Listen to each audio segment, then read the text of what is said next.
El INE, tal y como yo se los adelantaba al inicio, ya pues arrancó prácticamente el proceso para la elección de jueces, magistrados y ministros. El Consejo General aprobó la creación de la Comisión Temporal del Proceso Electoral del Poder Judicial, presidida por el consejero Jorge Montaño Ventura. Para platicar sobre este tema que es tan relevante, nos enlazamos esta mañana vía telefónica con Javier Rosiles Salas, con quien pues tengo el gusto de saludar esta mañana. Javier, buenos días, ¿cómo estás? Estimada Nidia, pues aquí muy bien, muchas gracias. Como siempre, un placer conversar contigo y con tu auditorio. Gracias, ya Javier, nuestro especialista en la materia, por toda la experiencia que tienes también en estos temas. Además, eres politólogo y ya te consideramos acá colaborador de cabecera de Radio Sonora. Platícanos, Javier, por favor, el INE ya dio inicio con este proceso electoral. Sí, así es. Pues mira, estimada Nidia, pues ya a querer o no, porque hay que decir que no todos los consejeros y consejeras del INE están muy convencidos, ¿no? Pues ya tuvieron, yo utilizo el verbo tuvieron, ¿no? Que empezar con este proceso, ¿no? Me parece que hay que llamar la atención sobre varias cosas, Nidia. Lo primero que yo diría, pues es que es un proceso inédito, ¿no? O sea, la verdad es que no hay un referente a nivel mundial. México será un referente a nivel mundial y ya veremos si ese referente será exitoso o podría ser un fracaso también, digo. Obviamente no nos gustaría que fracasara el proceso, pero hay muchos elementos que no están bien definidos, ¿no? Entonces, yo lo que diría es lo primero, es un referente a nivel mundial, porque aunque hay casos que pudieran parecerse, estimada Nidia, por ejemplo, Estados Unidos, ¿no? En Estados Unidos se vota por jueces, pero solamente es a nivel local en 7 estados, ¿no? Y el caso de Bolivia, que podría ser más cercano, pues la verdad es que no se compara, porque ahí pues tenemos una población entre 12 y 13 millones, ¿no? Y acá va a ser una votación en la que se está convocando a que participen 99 millones de mexicanos, ¿no? Entonces el proceso claramente pues es mucho más grande que lo que pudiéramos ver en Bolivia. Así que pues será un proceso inédito, un proceso histórico, pero hay varios asuntos, mira, por ejemplo, ¿no? En este momento, como bien lo dices tú, ya dio arranque el proceso oficialmente, pero no contamos con las leyes secundarias, ¿no? Entonces, el INE está empezando un proceso en el que el entramado jurídico, normativo, pues no está del todo consolidado, de hecho no existe, ¿no? Entonces, el Congreso tiene 30 días a partir de la publicación de esta reforma, pues para hacer todas esas leyes secundarias, y en este momento pues están trabajando, pero no están aprobadas, ¿no? Entonces, pues sí viene un proceso, la verdad, bastante complicado, ¿no? Ok, en estas leyes secundarias, ¿qué es lo que se contemplaría o lo más importante que se debería de contemplar, Javier? Pues mira, fíjate, por ejemplo, ahorita Ajá. no sabemos cuánto nos va a costar, ¿no? O sea, el INE en este momento no sabe cuál es el costo de esas elecciones, ahí tendrá que venir. Otra cosa es, por ejemplo, la división territorial, ¿no? Obviamente, yo creo que no pueden ser distritos electorales como los conocemos ahora, ¿no? Sino que, bueno, pues el Poder Judicial, hasta donde yo entiendo, se divide en 32 circuitos judiciales, ¿no? Pero esos circuitos judiciales no necesariamente coinciden, ¿no?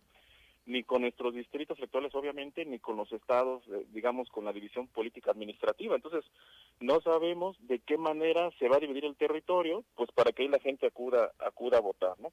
Otra cosa muy importante, mira, pues es la parte de la difusión, ¿no? Imagínate, tú tienes que difundir una elección en la que los candidatos no pueden hacer campaña. Entonces, pues esta parte de la pedagogía, digamos, de la elección va a ser muy complicada, porque la gente debe conocer a los aspirantes, ¿no? A los candidatos y candidatas para que vote por ellos, pero estas personas no pueden hacer campaña, entonces uno supone que van a utilizar los tiempos oficiales, pero eso tampoco está claro, ¿no? En alguna legislación secundaria, y pues ahí todavía lo que falta por hacer. Entonces, es muy importante Sí. esto de la pedagogía, ¿no? Porque, y ahí es donde importan medios, pues como Radio Sonora, pues para que la gente ya empiece a conocer, mira, porque esto ya está aprobado, y la elección, pues es el 1 de junio. Leía yo por ahí una declaración de la consejera presidenta Guadalupe Tadei sobre este último tema en particular. Hablaba ella de realización de foros, para que se pueda conocer a las candidaturas, para que se pueda conocer, por ejemplo, las propuestas de quienes quieren ser ministras, ministros, jueces y también magistrados y magistradas. No sé si esta figura sea lo que por así decirlo, y no sé si lo correcto sea decir que reemplace a una campaña como la conocemos, ¿no? En otras circunstancias. Sí, exactamente. Mira, lo que pasa es que, pues como decíamos, es un procedimiento inédito y entonces no sabemos, no le podemos llamar campaña electoral, no sé, estrictamente hablando, no, porque los aspirantes no hacen campaña, ¿no? Entonces, pues sí, hay cosas que no sabemos. El INE, yo creo que el INE es una institución, lo hemos platicado aquí, pues donde le tenemos mucha confianza, ¿no? Y me parece a mí que tendrá que resolver este asunto, pero sí hay varios temas que están por definirse. Por ejemplo, el tema Ujú, de las casillas, ¿no? Eso es una decisión muy importante, Nerea, si habrá casillas o centros de votación, ¿no?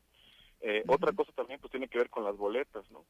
En el ujú. caso de las boletas hay que decir a nuestro auditorio que ahí va a aparecer quién está postulando, por ejemplo, el candidato, si es el Poder Legislativo, si es el presidente o si es el Poder Judicial, ¿no? Entonces, Ok. ese diseño de quién aparece primero, quién aparece segundo, ¿no? Y además esto que comentamos, de esta pedagogía de enseñar a la gente cómo votar, no solamente conocer las candidaturas, sino también incluso una cosa más simple que es simplemente cómo votar, ¿no? Entonces, eso es una cosa que también habrá que enseñar y pues sí, habrá que pensar en actividades como estos foros, ¿no? Y desde luego los tiempos oficiales y desde luego pues los medios, insisto yo, para que pues ahí la Ujú. gente conozca el procedimiento, ¿no? Y me imagino que la comisión temporal del proceso electoral del Poder Judicial que va a presidir, en este caso, el consejero Jorge Montaño Ventura, pues tendrá también, digo, junto con todo el INE, por supuesto, pues un reto enorme, ¿no? Y se va a aprender también con la experiencia, Javier.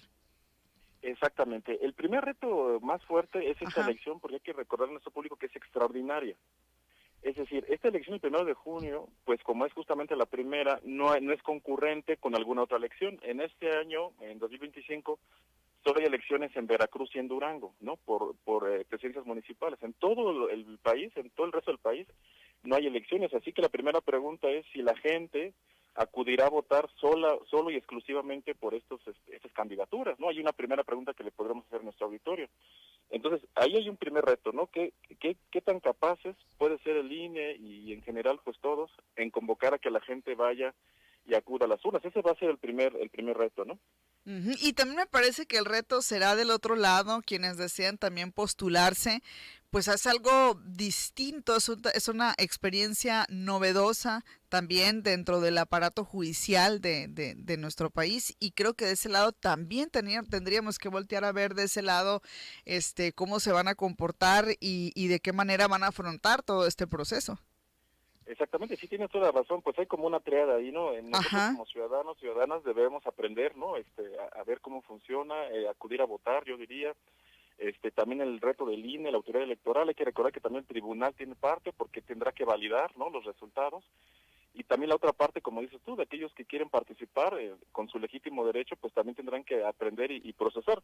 Hay una fecha importante, estimada Mira, que es el 16 de octubre, Ajá. que es cuando tendrá que salir la convocatoria, ¿no? Para que ya ahí podremos ver la convocatoria, qué es lo que establece, y ahí será la invitación a que quienes aspiran pues se registren y pues ahí tendremos que aprender, como dices tú, durante el proceso. Ahora, lo preocupante es eso, ¿no? Que estamos aprendiendo durante el proceso, pero yo insisto, sin el marco normativo necesario y pues bueno, ahí están los riesgos y los desafíos, ¿no? Ujú, así es, vamos a estar muy pendientes sin duda alguna de todo este proceso extraordinario, inédito y como lo decías también al inicio, pues histórico también que vamos a vivir a partir de ya y sobre todo el próximo año cuando ya podamos ir a votar. Muchísimas gracias Javier, como siempre, por participar en este espacio, en esta emisión. ¿Cómo te seguimos en redes sociales? Por ahí seguimos dialogando como Javier-Rosiles en X, ahí seguimos el diálogo. Perfecto, muchísimas gracias, un saludo desde acá, desde Sonora. Un abrazo, Nidia, hasta pronto, gracias. Javier Rosiles Salas, politólogo, especialista en la materia, dándonos su opinión sobre el arranque, el inicio de este proceso electoral por parte del Poder Judicial.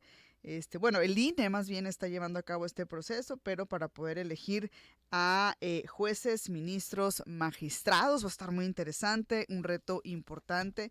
Eh, Muchísimas situaciones que tienen que ponerse sobre la mesa. Se tiene que aprender también sobre la experiencia porque al ser la primera, seguramente habrá en un futuro puntos o situaciones que sean perfectibles, que puedan mejorarse, que puedan modificarse, etc, etc. Así que aquí vamos a estar actualizando de manera recurrente, pues todo este proceso. Y una fecha importante que decía Javier, 16 de octubre sale la convocatoria. También vamos a estar muy pendientes para poder desmenuzar punto por punto esa convocatoria y que ustedes tengan todos los datos, toda la información.